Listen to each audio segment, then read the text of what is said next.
नमस्कार। विश्व समाधान मंच प्यारा उत्तराखंड में आपका स्वागत है।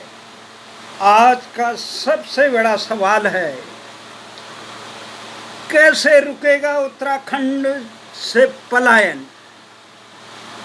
और इसमें चर्चा में भाग ले रहे हैं हमारे साथ मोहन जोशी, जो विश्व की महानगरी और देश की राजधानी दिल्ली से कोरोना काल में लंबे समय तक उत्तराखंड अपनी जन्मभूमि बागेश्वर जनपद के में लंबे समय तक वहाँ पे रहे, वहाँ की स्थितियों को देखा, समझा और फिर चिंतन मंथन करने के बाद उनके मन में सवाल उठा कि आखिर उत्तराखंड का कैसा होगा भला, जो पलायन की त्रासदी से शहरों महानगरों में दर दर भटक रहे लोगों को क्या कभी मिलेगा जीवन में सुकून। इसी विषय पे आज हम चर्चा करते हैं। एक तरफ 2022 में उत्तराखंड विधानसभा की चुनाव के लिए उत्तराखंड के मुख्य विपक्षी दल भारतीय जनता पार्टी जो सत्तासीन दल है, और वहीं विपक्षी दल कांग्रेस जो सत्ता में काबिज होने के लिए प्रयत्न कर रहा है, दोनों अपने तरकस कमर कसे हुए हैं। देखना यह है कि आने वाले 2022 के लिए कौन सा दल बनेगा उत्तराखंड का भाग्य विधाता। इन दलों की आपसी राजनीति में उत्तराखंड राज्य गठन के वो सवाल आज भी 21 साल बाद ज्यों के त्यों खड़े हैं, अभी तो उससे विकराल हो चुके हैं।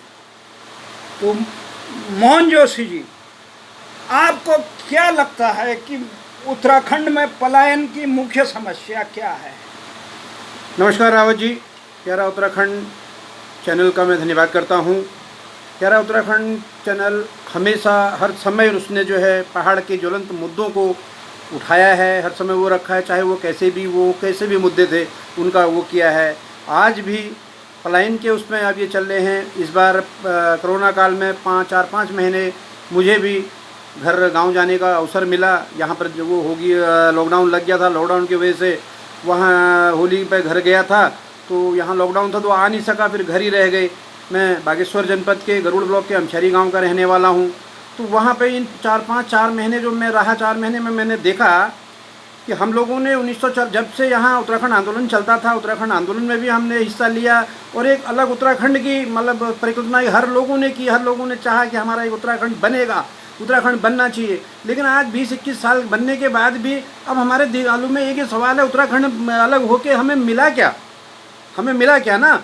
लोग सरकारें आई, जो भी पार्टी थी, चाहे भाजपा थी, कांग्रेस थी, जो भी आई, 5 साल उन्होंने अपने पूरे करे, अपने निकले नेता लोग जो है वो अपने उनकी जो है संपत्तियां बढ़ती गई, उनकी प्रॉपर्टियां बढ़ती गई। लेकिन वहाँ का जो आम जनमानस, आम आदमी था, अब सबसे बड़ी दिक्कत क्या होती है, जो बड़े बड़े अच्छी सरकारी नौकरी में हैं या अच्छे व्यापार कर रहे हैं, वो कहीं भी रहे, लेकिन जो छोटे मोटे रोज़गार करते हैं, छोटे मोटे काम धंधे करते हैं, दिल्ली या बड़े बड़े शहरों में जो लोग रोज़ फुटपाथ पे अपनी रेडियाँ लगा के या होटलों में इस तरह जो कार्य करते थे, इस बार लॉकडाउन में जो लोग वो घर गए, गांव गए, यहाँ उनका बंद हो गया। ऐसा नहीं वो रोज़ के कमाने, रोज़ के खाने वाले, उनके पास इतनी पूंजी भी नहीं थी कि वो लोग जो है मतलब 5-6 महीने रह सकें, यहाँ किराया दे सकें। जब वो घर जाना पड़ा, अपने उत्तराखंड जो एक राज्य बना था उस राज्य में गए, उस राज्य में जाने के बाद भी उनको कोई भी वहाँ पर ऐसी सुविधा वो नहीं मिली, क्योंकि घर सबने छोड़ दिए, घर खंडहर हो चुके थे, खेत बंजर हो चुके हैं। आज खेत बंजर का सबसे बड़ा कारण वहाँ है बंदर, जंगली जानवर, ये जंगली सुअर वगैरह हैं, इनके वजह से मैं वहाँ खुद मैं भुक्तभोगी हूँ। हमने मेहनत करी, सब्जियाँ उगाई, जैसे सब्जियाँ उगने लगती हैं थोड़े थोड़े, जैसे कि आपके देखो ये घिया है या तोरी है या कद्दू है, इनके जो बेल लगने लगते हैं तो बंदर आके उनको तोड़ जाते हैं। शिमला मिर्च लगाई थी मैंने खेतों में, शिमला मिर्च खाते नहीं बंदर, लेकिन उसको तोड़ जा रहे हैं, मिर्च तोड़ जा रहे हैं। वहाँ मेहनत करना भी चाहे वहाँ का आदमी अगर कहे कि मेहनत करके मैं अपना जीवन यापन कर लूँगा, वो मेहनत नहीं कर सकता। जैसी उसकी मेहनत फलीभूत होती है, उस मेहनत को बंदर जानवर, जंगली जानवर, वो सुअर रौंद जाते हैं, उसकी हिम्मत टूट जाती है। क्या करे वो वहाँ की सरकारों ने, वहाँ के नेताओं ने, इस बारे में कोई भी उनके पास ये विज़न नहीं है। हालांकि चाहिए था। जिस तरह हिमाचल में देखिए आज कैसा होता है, कितनी अच्छी खेती, कितनी अच्छे वो वहाँ के जो मुख्यमंत्री रहे, उन्होंने वहाँ पर जो है वहाँ की जनता जो है बाहर नहीं आती, वो सेब के या फल फूल के ऐसे वो करती है, उनके लिए मंडियाँ हैं, ख़रीदार हैं, वो हैं। हमारे यहाँ की सरकारों ने ऐसा सोचा ही नहीं। आज अगर वहाँ के लोग, हम लोग वहाँ मेहनत भी करना चाहें, क्या करेंगे, कैसे करेंगे? सड़कें नहीं हैं, बिजली की व्यवस्था है मतलब नहीं है, पानी की, गाँव में कहीं कहीं तो पीने की पानी की व्यवस्था ही नहीं ऐसी आई है। वो लाइन अगर बरसात आती है हमारे यहाँ भी टूट जाती है, अगर वो टूट के 2-3 दिन गांव वाले अगर खुद जाएंगे, खुद जोड़ेंगे तो पानी पी पाते हैं, नहीं तो पानी नहीं पी पाते। उत्तराखंड सरकारें बदलने, अब 22 क्या कितने चुनाव आ जाए, कोई सरकार, जब तक वहाँ के लोग, वहाँ की सरकारें वहाँ की जनता के प्रति, वहाँ की जनता कैसे उनके हाथ नहीं समर्पित नहीं होगी, कुछ नहीं हो सकता। अलग राज्य बनने से कुछ नहीं, अलग राज्य बनने से क्या होगा? तो वहाँ के बारे में सोचना, वहाँ जैसे हमें बंदरों की समस्या, जानवरों की पूछते हैं तो कहते हैं जी ये कोई चुनावी मुद्दे नहीं है। चुनावी मुद्दे क्या होते हैं? चर्चाएं चल रही है भाई ये होगा, ऐसे चुनाव तो जीत ही जाते हैं पार्टी वाले, लेकिन वहाँ अगर ठोस धरातल पर रहकर काम करना, वहाँ सड़कें अच्छी होनी चाहिए, वहाँ शिक्षा की व्यवस्था होनी चाहिए, और वहाँ पे जो है बीमार हो जाएं तो अच्छे अस्पताल, चिकित्सा की व्यवस्था होनी चाहिए, ताकि पलायन न रुके। बड़े बड़े लोग, बड़े बड़े काम वाले चल जाते हैं, लेकिन छोटे मोटे रोजगार बाहर कर रहे हैं, उन्हें अपने वहीं पर रोजगार मिलेगा। पलायन अगर वहाँ पर सरकारें वो करें। मैं अभी गया, हमारे यहाँ आसपास के गाँव में कई लोगों ने इतनी अच्छी मेहनत करी है, मछली के तालाब, मच्छी पाल रहे हैं, मुर्गियाँ पाल रहे हैं, बकरियाँ पाल रहे हैं, सब कुछ है। लेकिन उनके लिए क्या है, बाजार होने चाहिए। वो वहाँ कर सके, मच्छी जो खरीद रहे हैं भाई, खरीद मतलब वो पालेगा तो बेचेगा कहाँ? खरीदना गांव वाले मतलब इतना तो मतलब खाएंगे नहीं ना, यूज़ नहीं करेंगे। तो सरकारों को चाहिए उनको प्रोत्साहन दे, उनके लिए बाजार की व्यवस्था करे, सड़कों की अच्छी सड़कों की व्यवस्थाएं होनी चाहिए। और जो जंगली जानवर वह है इनके लिए कि बंदर अगर आप मार नहीं सकते तो कोई बंदरवाड़ा बनना चाहिए। सारे गाँव इकट्ठे होकर, जितने 20-25 गाँव में इतनी सब्जी, इतने फल हो सकते हैं वहाँ लोग। आम इस बार इतना आम था, लेकिन क्या करें, बंदर आधा खाता आधा फेंक देता है। कितना नुकसान। अगर वहाँ अगर वहाँ की सरकारें अगर वहाँ के वो लोग देख रहे हों, उस पर ध्यान दें, अगर ये वीडियो कहीं तक जाए तो इस पर ज़रूर वो चर्चा, ज़रूर वो सोचें। तो बहुत अच्छी बात कही मोहन जोशी जी ने, बहुत समाज सेवी। उत्तराखंड का दर्द उनके सीने में है, जहाँ पे उत्तराखंड की जन समस्याएँ उठती हैं। मोहन जोशी जी बड़े गर्म जोशी से वहाँ खड़े रहते हैं।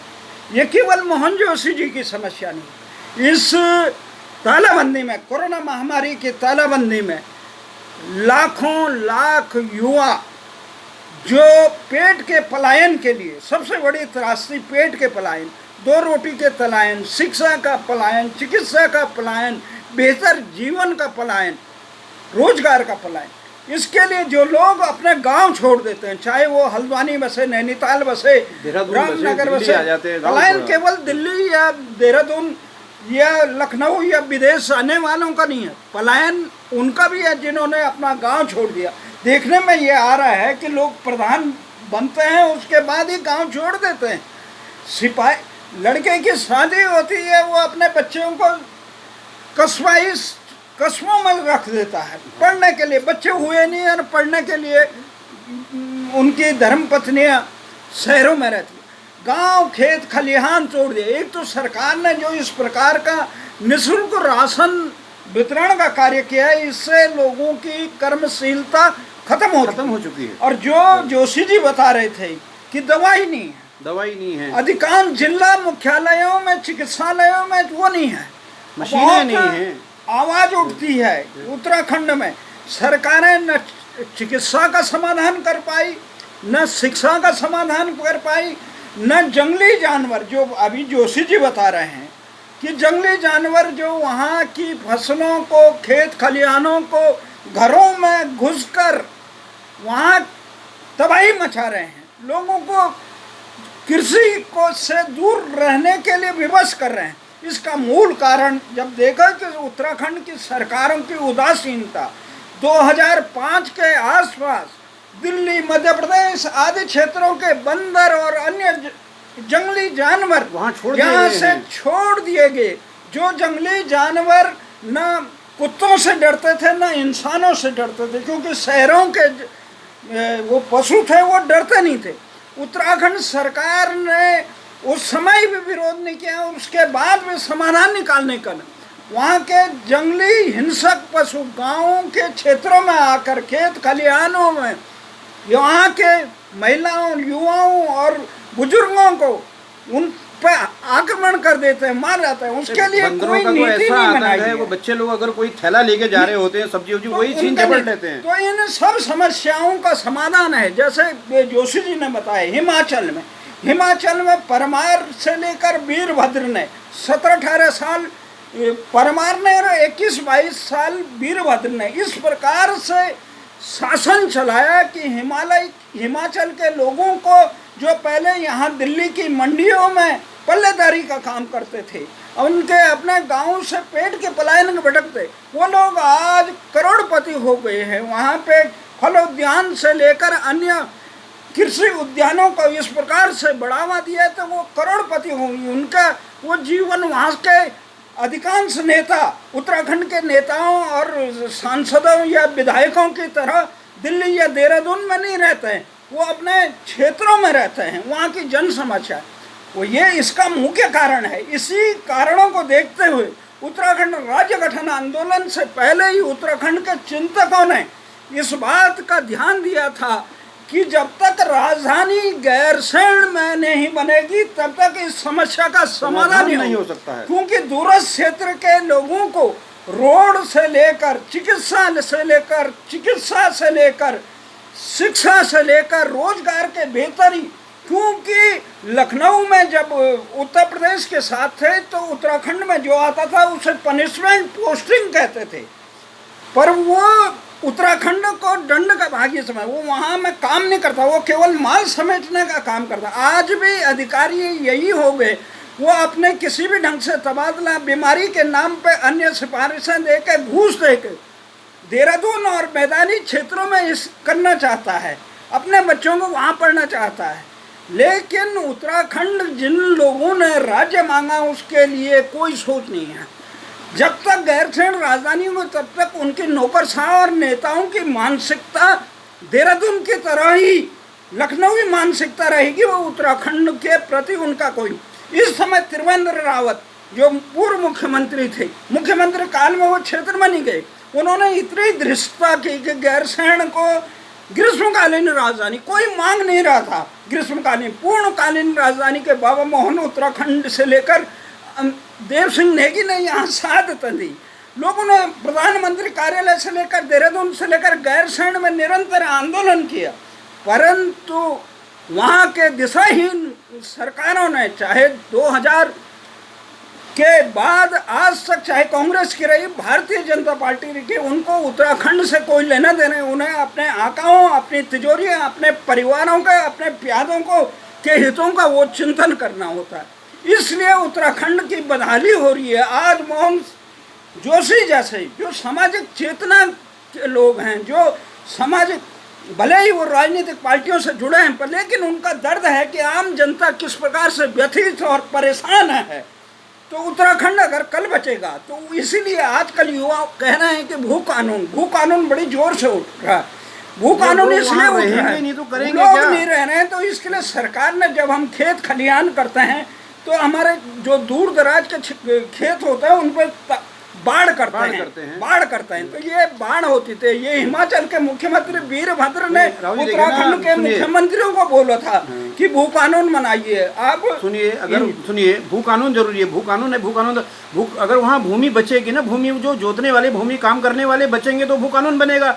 वो लोग खुद वहाँ परेशान है, उनके अगर पानी नहीं, अगर हमारे यहाँ देखिए सिंचाई की व्यवस्था नहीं है, अगर वो फसल मतलब वो बगैर सिंचाई के कुछ भी बोते हैं वो ख़त्म है, उनकी हिम्मत टूट जा रही, तो ज़मीन ही नहीं, वो खुद ही बेचने को हुए हैं। अगर वहाँ पर ये सुविधाएं की जाए, भू कानून बनाने से पहले वहाँ पर जो भूमि, वो किसान जो हैं उनके लिए यदि पानी की व्यवस्था की जाए, उनके जंगली जानवरों को अगर वो व्यवस्था की जाए, जो वो उगाते हैं अगर उसकी खरीदने के लिए कहीं मंडी उस पर उनका सामान वहाँ जाके खरीदा जाए, उनकी फसल, तो क्यों वो बेचेंगे? अगर वो बेचेंगे नहीं तो भू कानून बनाने की जरूरत ही नहीं पड़ेगी। ये सबसे बड़ी है, भू कानून तभी बनेगा जब मानसिकता उत्तराखंड के हित में होगी। जब गैरसैंण राजधानी बनेगी, भू कानून बनेगा, जनसंख्या पर आधारित विधानसभा परिसर रुकेगा, मुजफ्फरनगर कांड के अभियुक्तों को सजा देने के नेताओं से लेकर नौकरशाही, सबसे पहले बेलगाम नौकरशाही, जिन नौकरशाही और नेताओं ने 2000 राज्य गठन के बाद अकूत संपत्तियां कमाई, इनकी जमीनें ली, इनका सबका